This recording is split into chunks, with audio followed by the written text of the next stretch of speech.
to this point, the disclosure problem has remained external. Hidden programs, strange craft, adaptive mythology. But now, we approach a possibility that shifts the terrain entirely. Because in many UAP encounters, something unusual happens, not only in the sky, but in the mind.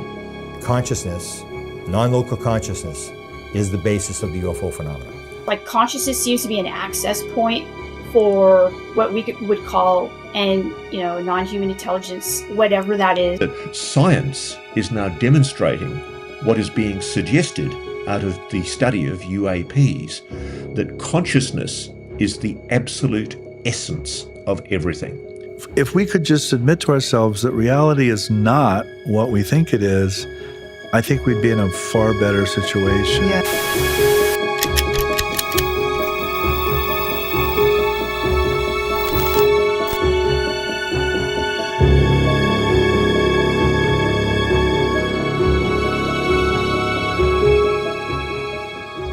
Witnesses describe more than objects. They describe altered states, missing time, telepathic impressions, overwhelming emotions, a sense of being observed or engaged.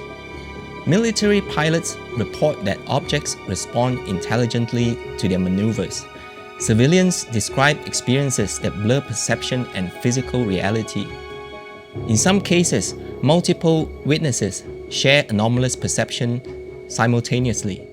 This is where the phenomenon stops behaving like simple hardware. A machine does not induce synchronized altered consciousness. A vehicle does not communicate symbolically. A propulsion system does not embed meaning. Unless consciousness is not merely observing the phenomenon, but interacting with it.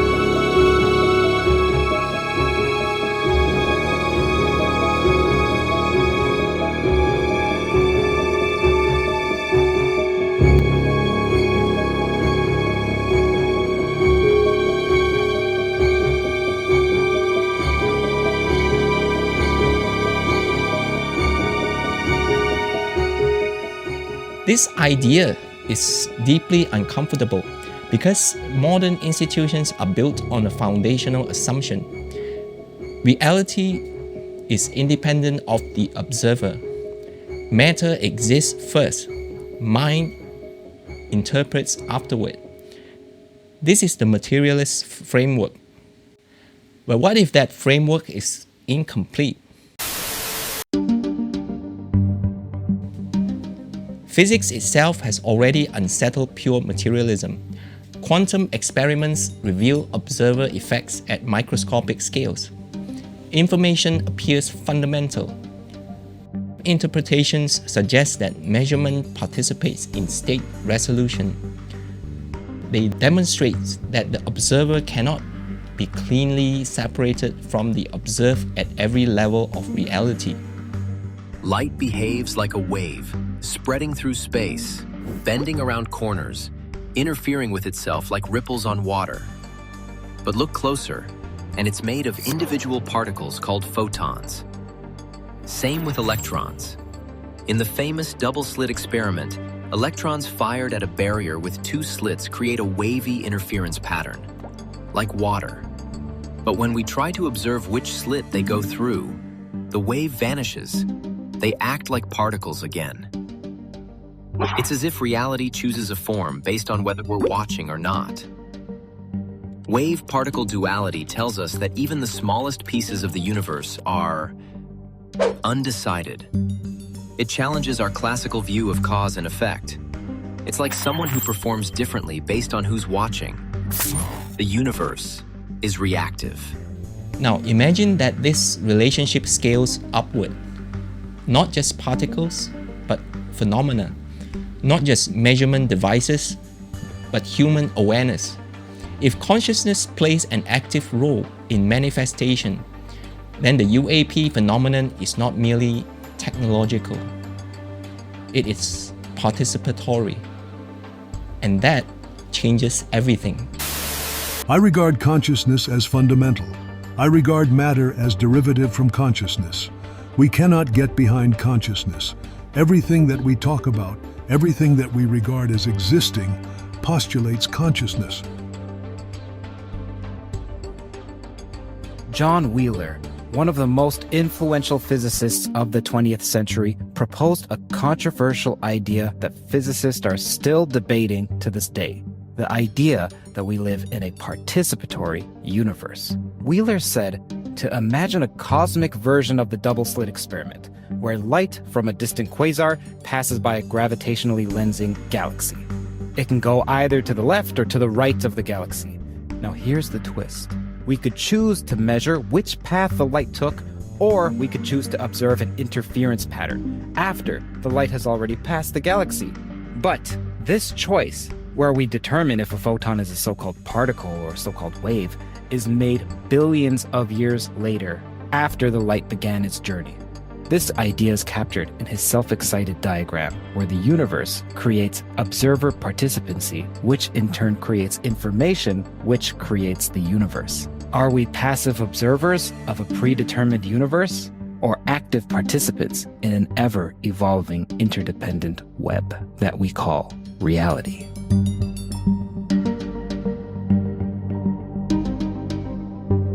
Disclosure under a participatory model is fundamentally different from a disclosure under a hardware model.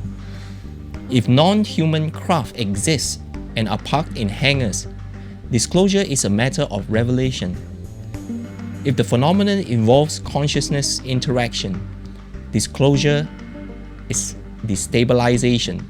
Because modern society depends on a shared assumption, reality is stable, external, and observer independent. If that assumption weakens, every institution must recalibrate. Science would need to re-examine ontology. Academia would confront idealist philosophies long considered marginal. Psychology would intersect with physics. The boundary between subjective and objective would blur. That is not a small adjustment. This is a paradigm shift. Now consider how governments might react to such implications. Military institutions are built around threat assessment. Threat requires definable adversaries, defined capabilities, predictable systems. But a consciousness-linked phenomenon is unpredictable. It does not obey conventional strategy. It cannot be deterred. It cannot be reverse engineered in a straightforward manner. It interacts. That makes it epistemically dangerous, not physically destructive, but destabilizing to the structure of knowledge itself. And here is the key distinction. A hardware secret threatens geopolitical balance. A consciousness secret threatens ontological stability. One can be managed with classification, the other cannot.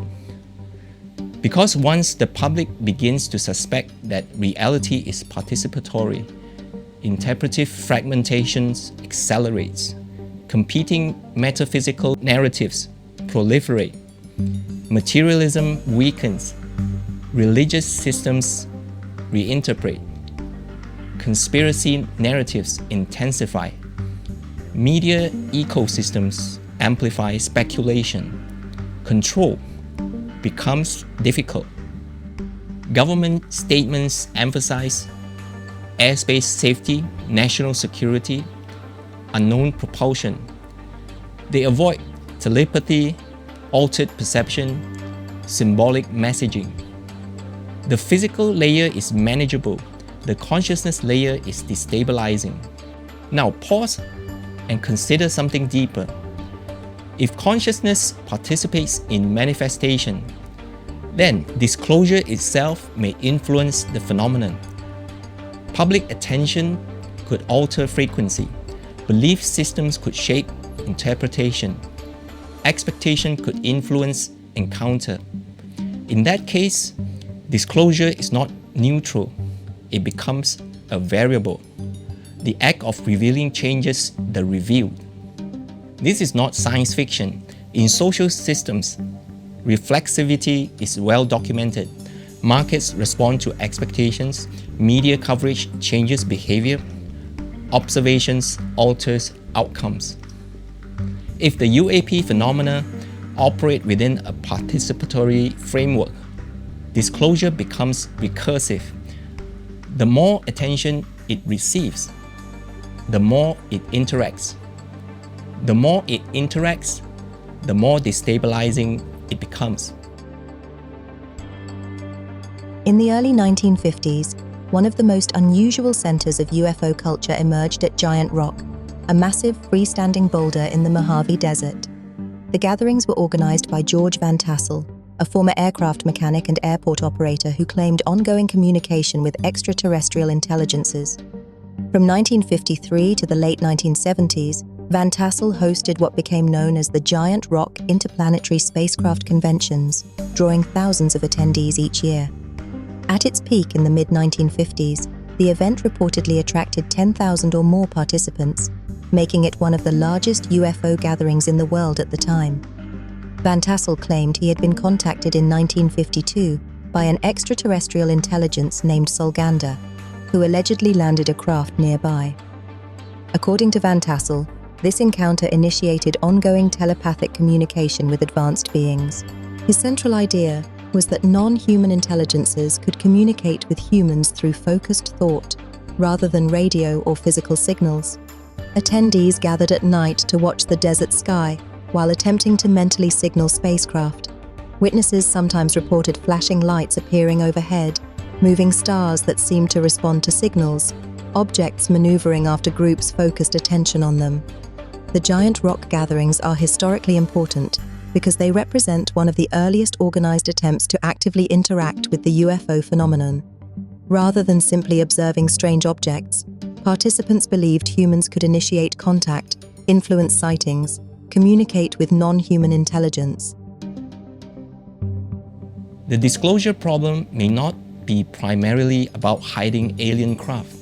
It may be about pacing ontological shock. Human civilization is not just technological, it is psychological. Shared reality depends on consensus. If that consensus fractures too rapidly, institutions strain. Religious systems adapt, but slowly. Scientific paradigms shift, but reluctantly. Political systems depend on predictability. Now consider the possibility that the phenomenon has always existed at the edge of awareness, appearing in forms that fit the era, engaging consciousness just enough to provoke mystery, never enough to collapse certainty. If that is true, then disclosure is not a binary event waiting to occur. It is an unfolding process already underway.